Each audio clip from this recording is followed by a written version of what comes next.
Our next tool is the simplest one for all of us to use, and to use well.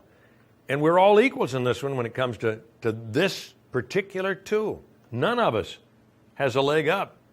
Yet no tool is more important, and that is true no matter what your level or talent or expertise. It is critical. Whether you're brand new at trying to use your communicating tools or whether you're an old veteran. I remember the story they told about George Burns. I'll tell you that story after this next line. Let me set it up. The next tool in our box that we're going to talk about is practice, practice, practice. Now, the story of George Burns. George Burns said, I did essentially the same act for 23 years, just changed audiences, different stage, different place, year after year after year. He said, I never performed once on stage, listen to this, without first practicing in my room. Now, his challenge in terms of practice was keeping it fresh and making it look like it's the first time. Oh, yes, thinking it's the first time it ever happened. And so preparation is a habit of excellence, and George Burns understood that. Preparation is a habit of excellence. Of course, we'd all like to achieve excellence without the drudgery of practice. We'd all like to hit the green every time without spending hours on the driving range, and so would Tiger Woods. We'd like to play the piano well enough to bring the house down at the next holiday party without having to practice and practice and practice in July. Likewise, I am sure, would Billy Joel. Would also like to hit a home run from the podium or from the lectern without preparation, without practice. But without practice, the best thing we can hope for, a high fly. And we know what happens to high fly balls. Sometimes it drops into left field for a single or a double, even makes it over the fence in a rare moment of magic. But most of the time, it's another easy out. And so we've got to practice. No exception. No exception for you or for me, and no occasion when we shouldn't practice first. This habit of preparation is a thread that runs through every stage of our preparation and our presentation. It starts when we first begin to plan our talk, as we organize our thoughts and our ideas, as we translate those thoughts into specific words to prepare ourselves thoroughly.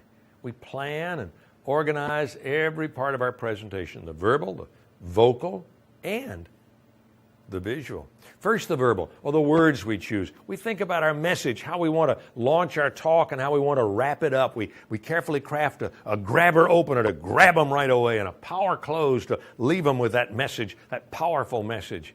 Then we work on how we'll perform those words, gestures, movements, audio-visual aids, perhaps PowerPoint, all the small but very significant extras that add layers of effectiveness, of professionalism to our presentation.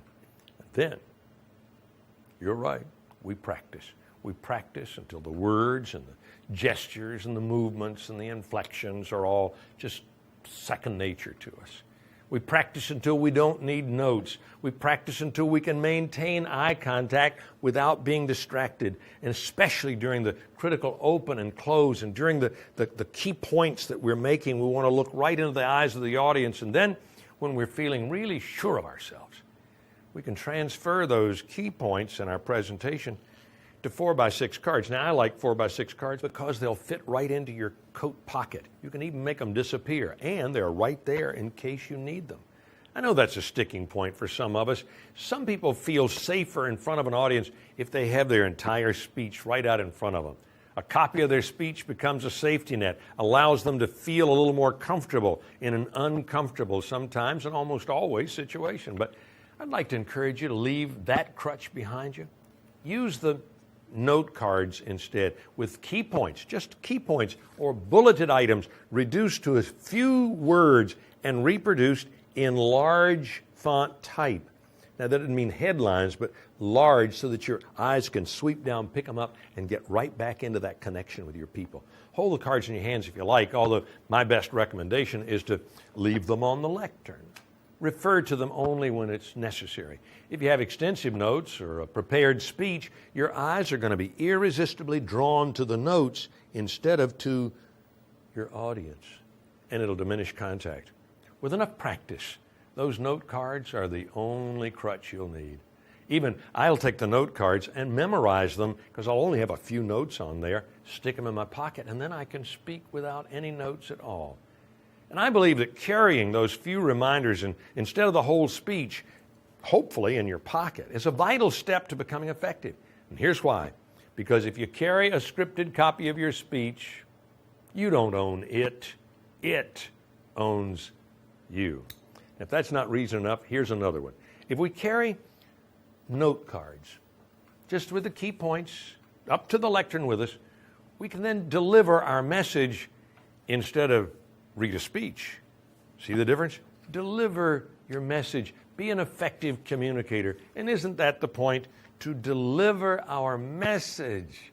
Well, once we've condensed our message to bullets on note cards, we need to practice some more. Then, when we're comfortable with our ability to deliver the message, we can turn our attention to fine-tuning, to those spit-polished details that take our presentations for us up to the next level. One of those details is timing.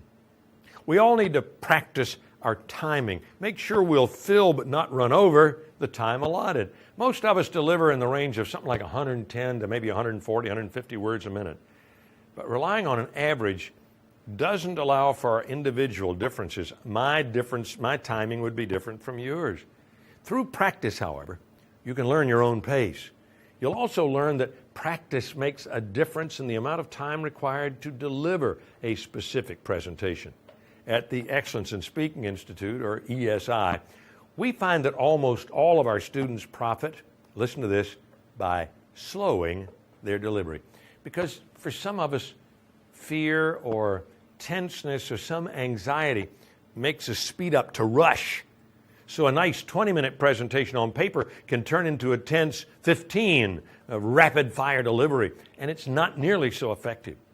So practice for the purpose of refining your timing. Figure out if you need to add or delete, to expand or condense, slow down or pick up the pace. Look for the right place to do each. At times when a quickening of the pace will also quicken the listener's pulse, or when a breather will be appreciated.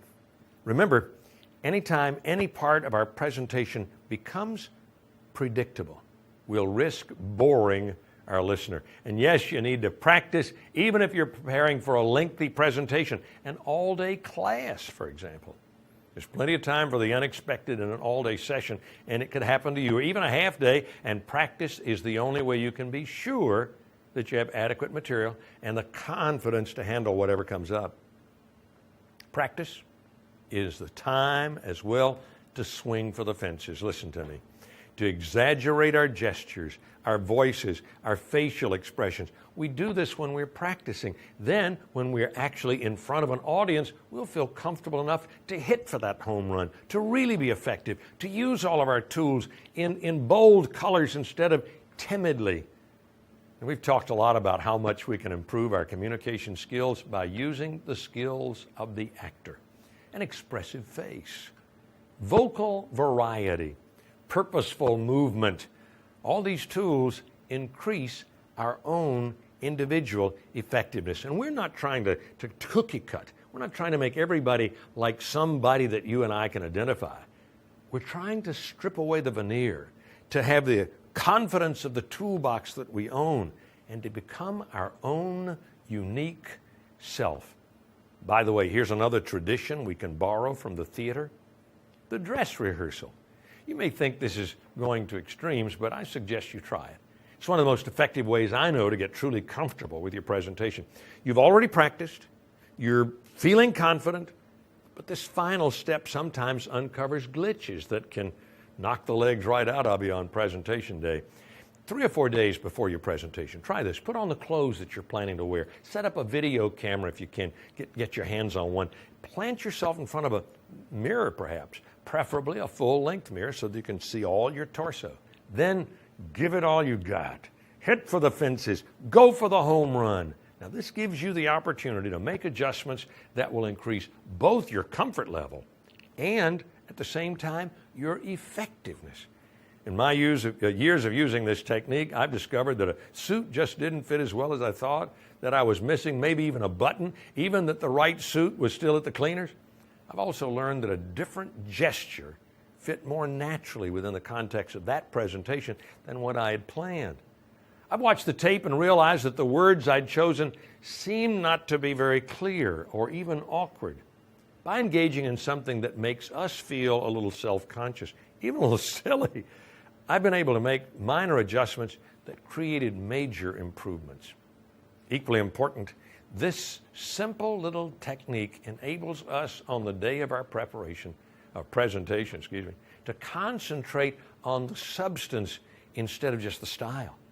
In fact, that's the point of all of our practice to begin with. When we're so comfortable that every phase of our presentation is second nature, we can then concentrate on the message and concentrate on that valuable, invaluable audience. And that's where our true power as communicators lies. Practice, practice, practice.